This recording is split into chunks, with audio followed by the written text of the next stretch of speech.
नमस्कार, सी न्यूज़ भारत देख रहे हैं आप। मैं हूं अखिलेश पांडे। वक्त हो चुका है न्यूज़ आर का। बिजली विभाग के कर्मचारी 16 मार्च की रात 10 बजे से 72 घंटों के लिए हड़ताल पर चले गए हैं।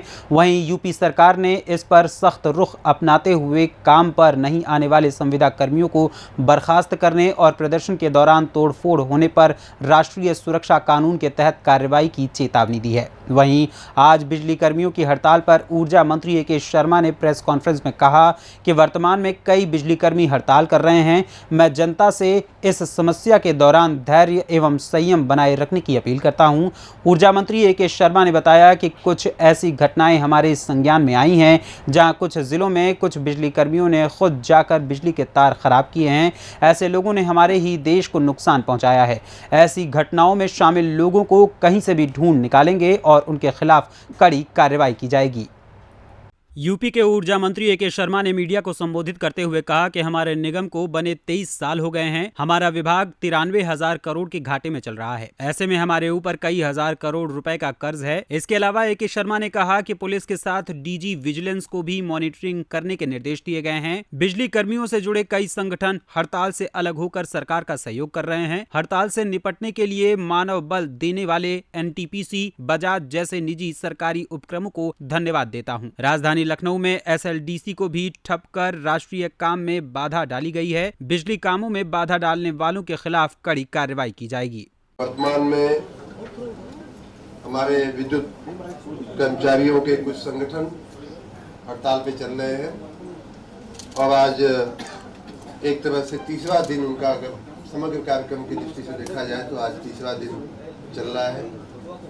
मैं राज्य की जनता को, विद्युत उपभोक्ताओं को, अपने पूरे विभाग की ओर से, यूपीपीसीएल और उसके सभी घटक जो ऑर्गेनाइजेशंस हैं उनकी ओर से राज्य की जनता को आश्वस्त करना चाहता हूं कि विद्युत की व्यवस्था बिल्कुल नियंत्रण में है, बिल्कुल ठीक है। कहीं स्थानीय समस्याएं आ रही हैं, उनका निराकरण जैसे ही ध्यान में आता है वैसे ही किया जा रहा है। लेकिन सप्लाई और डिमांड और स्थानीय आपूर्ति, सारी बातें हमारे संपूर्ण नियंत्रण में है। कहीं कोई चिंता की बात नहीं है। जनता से मैं ये भी निवेदन करूंगा कि ये थोड़ी समस्या की घड़ी अवश्य है, चुनौती की घड़ी अवश्य है। ऐसे समय में धीरज और संयम बनाए रखें। हम जल्दी ही इस परिस्थिति से निकल करके और बहुत अच्छे ढंग से निकल करके आएंगे। जनता से एक और निवेदन करना है, जनता से और जनप्रतिनिधियों से विशेष रूप से, कि जो कर्मचारी इस परिस्थिति में सरकार के साथ हैं, जनता की सेवा करना चाहते हैं, अपनी जो जिम्मेदारियां हैं, अपने कर्तव्य को, अपनी ड्यूटी को निभाना चाहते हैं, उनको कोई रोके नहीं, उनको कोई परेशान न करे। इसका ध्यान स्थानीय लोग, स्थानीय जनता और स्थानीय हमारे जनप्रतिनिधि भी, ऑनरेबल एमएलए हो या एमपी हो या मंत्रीगण हो, सभी हमारे जो स्थानीय पदाधिकारी होते हैं, पंचायतों के, नगर पालिकाओं के पूर्व जो पदाधिकारी, उन सबसे भी मेरा निवेदन है कि उनको सहयोग करें उनका काम करने में। और अंतिम जो बात मैं जनता से कहना चाहूँगा वो ये है कि साथ ही हमारे काम में विघ्न डालने वाले लोगों को भी पहचाने, उनसे सतर्क रहे, उन्हें इस तरह के अवसर, इस तरह का काम न करने दें। भरसक कानून अपने हाथ में लेने की आवश्यकता नहीं है, लेकिन उन्हें जहाँ तक हो सके वहाँ ऐसा कोई कृत्य करने से रोकें जिससे विद्युत आपूर्ति में बाधा पहुँचती है। कल रात में कुछ ऐसे हमारे ध्यान में ऐसी वारदातें, ऐसी घटनाएं आई हैं कई जिलों में कि जहाँ कुछ विद्युत कर्मियों ने ही जा करके तार और हमारे फीडर्स को नुकसान पहुंचाया है। गन्ने का डंठा फेंक करके और पूरी लाइन बर्स्ट करने की कोशिश की गई है। मैंने उस फोटो वीडियो को हमने ट्वीट भी किया है।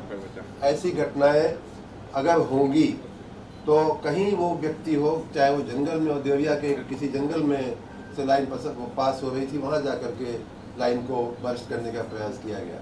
लेकिन मैं इतना ज़रूर कहूँगा, जंगल में हो, आसमान में हो, पाताल में हो, हम उनको ढूंढ निकालेंगे। जो भी ऐसा कृत्य कर रहा है उसके खिलाफ कार्रवाई अवश्य की जाएगी और जितनी कड़ी से कड़ी कार्रवाई संभव होगी वो की जाएगी। काम करने को तत्पर हैं, काम में लगे भी हुए हैं। कई लोगों ने ये भी आके कहा कि हम हर तरह से इस हड़ताल का विरोध करते हैं। जहाँ भी हमारी आवश्यकता होगी वहाँ बुलाएंगे आप तो हम आएंगे। उसी प्रकार कई ऐसी राष्ट्रीय और प्राइवेट संस्थाओं का मैं धन्यवाद करना चाहूँगा इस मौके पे कि उन्होंने अपना मानव बल हमें उपलब्ध कराया है इस हड़ताल से निपटने के लिए। उसमें विशेष रूप से मैं एनटीपीसी का धन्यवाद करना चाहूँगा कि उन्होंने अपना बहुत बड़ा मानव बल हमें अपने पावर प्लांट्स को चलाने के लिए दिया है। उसी प्रकार एनटीपीसी के अलावा बजाज पावर है, प्रयागराज जो टाटा का है, लैंको है, पोसोको है और अन्य भी पावर ग्रिड है, पावर ग्रिड कॉर्पोरेशन है और इसी प्रकार राज्य के बाहर के अन्य भी ऐसी कुछ कंपनियां जो सरकारी भी हैं, भारत सरकार की हैं या संयुक्त उपक्रम हैं। इस तरह के लोग हमारे साथ हैं और हमें सहयोग कर भी रहे हैं। आगे भी अगर आवश्यकता होगी तो और भी मैन पावर या सपोर्ट देकर के हमें सहयोग करने को तैयार। लखनऊ से सी न्यूज़ संवाददाता कवि तिवारी की रिपोर्ट। फिलहाल इस खबर में बस इतना ही। देश दुनिया की तमाम खबरों के लिए देखते रहें सी न्यूज़ भारत। हर खबर आपके साथ, आपके हाथ।